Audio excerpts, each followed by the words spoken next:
Moi, c'est Dolly Baby. Du coup, je suis modèle depuis 3 ans maintenant. Moi, je m'étais lancée quand j'avais 15 ans, quelque chose comme ça, sur Instagram, à m'appliquer sur mes photos et tout ça, en espérant me faire remarquer comme ça. Et finalement, j'ai fait un concours de mannequin New Fashion Generation.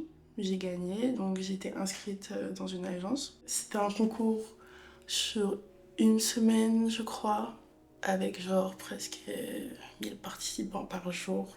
Jamais d'habitude, j'aurais pensé gagner. Mais bon. Apparemment, c'est vraiment ma destinée. Genre, je crois que, ouais, je pense que je suis née pour ça, donc on va continuer là-dedans. Moi, ça a commencé vraiment très fort. Euh, j'ai commencé avec Valentino en défilé Fashion Week Paris. En fait, je suis quelqu'un de très timide de base, mais depuis que je suis dans ce milieu, je sais pas, je fais tout pour surmonter cette timidité. Donc, j'ai pas ressenti la timidité, j'ai plus senti l'excitation, j'étais contente. J'ai beaucoup d'amis qui aiment pas aller faire les Fashion Week. Moi, c'est ce que je préfère. L'excitation, un peu le désordre, se montrer, faire les choses, genre, c'est cool. Après, en shoot, il y a différents shoots. Les lookbooks et les e-commerce, en général, c'est assez ennuyeux parce qu'on se change toute la journée. On met, je sais pas combien de tenues dans la journée et on fait les mêmes poses à répétition. Mais les campagnes, c'est cool parce que c'est plus de show, on n'a pas besoin de se changer toute la journée, on fait plus de mouvements. Du coup, on peut plus s'exprimer parce que, ok, on nous donne une directive, mais après, tu mets la directive à ta sauce. Alors que quand on te dit juste, bah, tu restes droit et profil face derrière, là, t'es vraiment juste un mannequin, genre.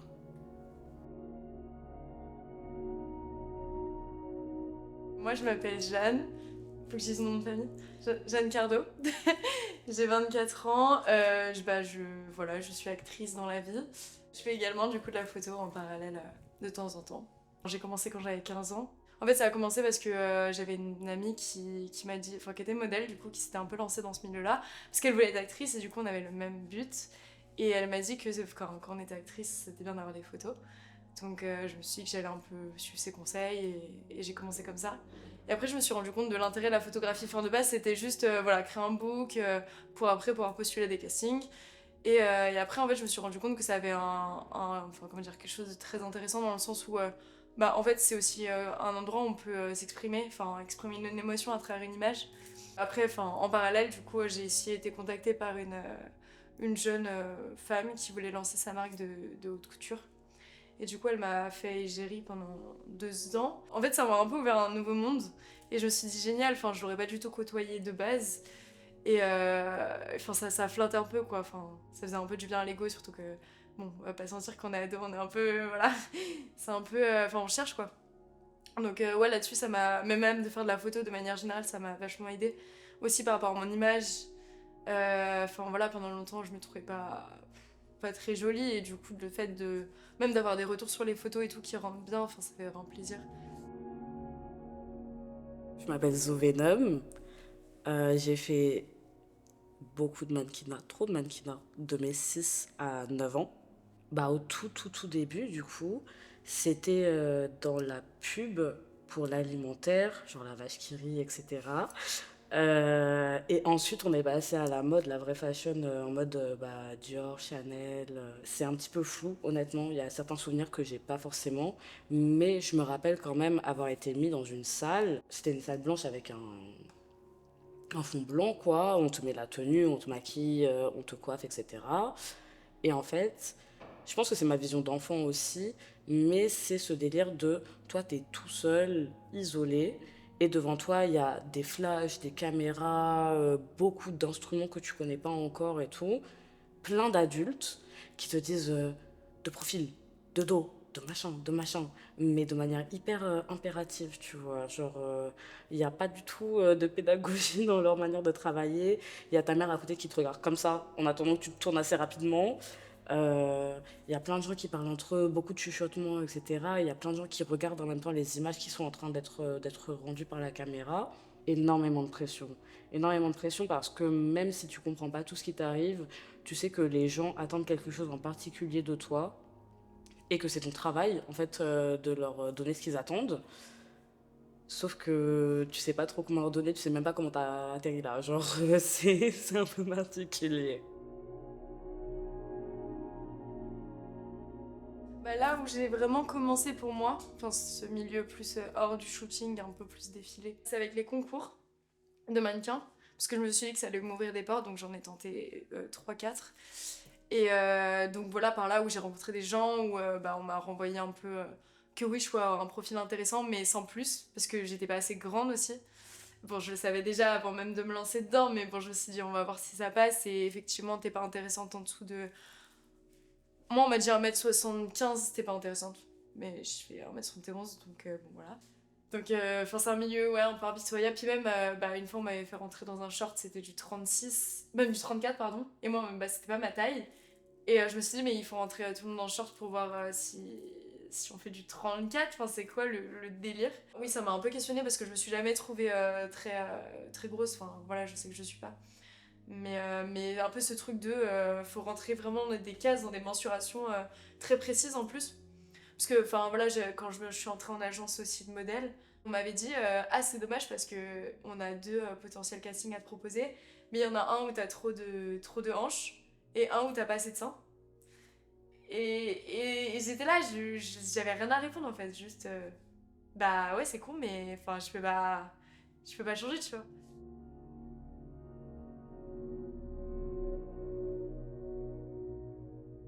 Quand t'es pas prise, après, c'est là où c'est un peu dur. Des fois, ça pique un peu, mais on sait que c'est pas. Il y a tellement de monde. Il faut savoir laisser la place aux autres un peu. C'est juste en fonction des saisons, ce que les clients recherchent ou pas. Il y en a, elles vont tuer une saison, elles vont être partout sur une saison, et la saison d'après, plus tranquille. La semaine après, de nouveau, waouh, et puis voilà. En gros, t'es sur models.com, t'es sur les sites d'agence. T'as comme un petit produit et on choisit. Les marques, ils vont avoir un projet, ils vont appeler ton agence, ils vont te mettre dans le lot avec d'autres mannequins. Du coup, t'es en option. Et après, bah, on te dit, bah, soit t'es confirmé, soit t'es pas confirmé. Donc, moi, en général, je sais très bien que la raison, c'est parce que finalement, les tatouages, ça ne matche pas avec le projet. En général, ça doit être pour ça. Je pense qu'il n'y a pas de débat. Mais voilà, quoi. Moi, je sais que j'ai vécu beaucoup de fétichisme, qui est une forme de racisme en fait, hein, dans l'industrie du mannequinat, parce que dans les années 2000 à 2010, les métis, les enfants, un parent noir, un parent blanc, c'était entre guillemets très à la mode finalement. Et en fait, c'est pour ça aussi, je pense que ma pseudo-carrière dans le mannequinat, elle a décollé aussi vite parce que c'était la bonne époque et que moi j'avais la bonne teinte. Ma mère, elle a toujours essayé d'entretenir ma peau assez claire. Elle m'a beaucoup éclairci la peau avant chaque tournage. Elle me lissait et rebouclait les cheveux avant chaque tournage pour que mes boucles soient vraiment bien définies. On me rougissait les genoux, les coudes et les phalanges aussi exprès pour tout ça. Pareil pour les lèvres, on me les rougissait pour pas que ça soit marron en fait. Moi à la base j'avais les lèvres marron et elle me les rougissait pour que ce soit vraiment, pour que ce soit vraiment le métis parfait, tu vois. Une fois que j'ai eu le choix, parce que j'ai acquis un peu plus de maturité, je me suis toujours dit que j'arrêtais en fait. C'est pas quelque chose qui m'a déjà rendu heureux une fois dans ma vie. Ok, on avait des fringues de luxe, ok, on avait de l'argent, etc. Mais enfin, ma santé mentale, etc. Genre, quand j'étais mannequin, même enfant, on avait un régime alimentaire qui était hyper strict. Euh, Moi, même ma construction par rapport à mon amour-propre, j'ai mis énormément de temps à aimer mes cheveux. J'ai mis énormément de temps à aimer ma couleur de peau, à aimer mes traits du visage, etc. J'avais toujours, à mes yeux en tout cas, la peau trop foncée, les cheveux trop bouclés, la bouche trop pulpeuse, etc. Euh, j'ai mis beaucoup de temps à apprécier les commentaires qu'on me faisait, les compliments qu'on me faisait sur mon physique. J'ai mis beaucoup de temps à réaliser que j'avais pas besoin d'être maigre à la limite de l'anorexie pour me trouver jolie. Enfin, ça a mis beaucoup de temps, mais bon, aujourd'hui c'est fini. Mais ça a joué un vrai, vrai impact, en tout cas dans mon développement personnel. Quand t'es mannequin, tu dois un peu te plier, du coup porter des vêtements qu'on te... Enfin, entre guillemets, pas qu'on t'impose, t'es d'accord de les porter, mais je veux dire, voilà, on te dit tu portes ça. Du coup, pour moi, t'es pas à fond de toi-même. Enfin, tu vois, t'es un peu au service de quelqu'un d'autre. Enfin, il y a un truc que tu laisses quand même de toi-même là-dedans. Tu es maître de ton corps parce que ton corps, il raconte ton histoire à toi, tu vois. Que ça soit par, je sais pas, de l'hyperpigmentation, des cicatrices, des tatouages, etc. Ça restera toujours ton corps, donc ton histoire et ce que tu lui fais traverser, tu vois. Maintenant, à mes yeux, quand une marque t'engage, elle engage aussi ton corps. Et ton corps se met un petit peu quand même au service de cette marque.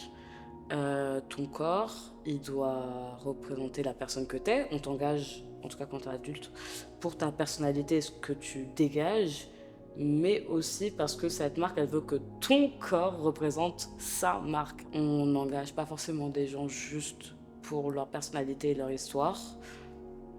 On laisse pas forcément libre choix aux personnes de s'exprimer à travers leur corps.